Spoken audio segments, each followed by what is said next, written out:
Hi everyone, merhaba, this is Ayşenur Altan. In this episode we are making probably the prettiest way of making a jam. We're gonna make slow roasted plum jam in the oven. With this method we will have a denser flavor while keeping the fruit's shape. So let's get started. I'm gonna use Damson type plums here. I have 1.5 kilograms. I washed them a couple of times, going to halve them and pit them, and going to place it to my round baking tray, which is about 40 centimeters in diameter.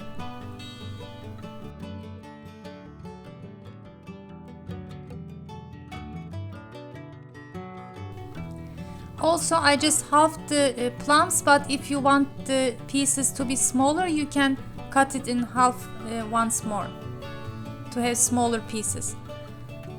So as you can see, I am just going to continue to arrange everything until I finish my plums.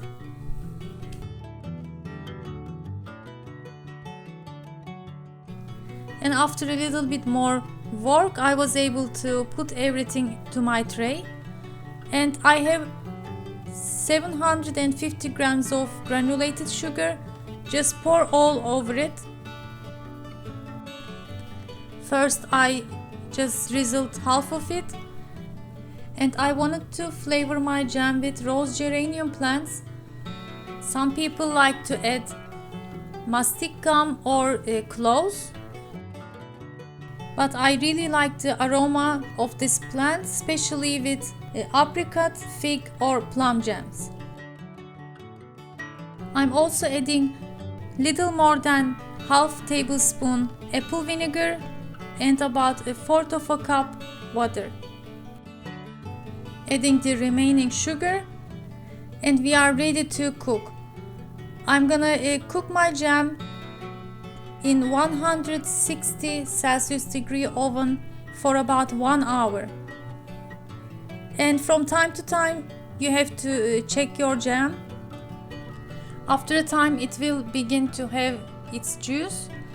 You can with a spoon drizzle some of the juice over the plums, or just tilt it as you can see, and continue to cook. And here is the final look of my plum jam. It took about an hour. You can check the consistency by having some of the juice to another bowl and cool it down in the refrigerator and check it. And that's it actually. It's really easy to make, and since it holds its shape, it looks very pretty, and it is fun to eat in the breakfast like so, in pieces. Just you have to cut it one more time when you are eating because it's a bit too big, but it's up to you. So I hope you give it a try and let me know how it turned out. I recommend you to serve with clotted cream kaymak. I have the recipe on my channel too, you can check from the links. I will also add the links on my other jam recipes as well. Thanks for watching. Stay tuned for more recipes I'm gonna share with you. I hope to see you in another delicious Turkish food recipes and travel vlogs. Afiyet olsun.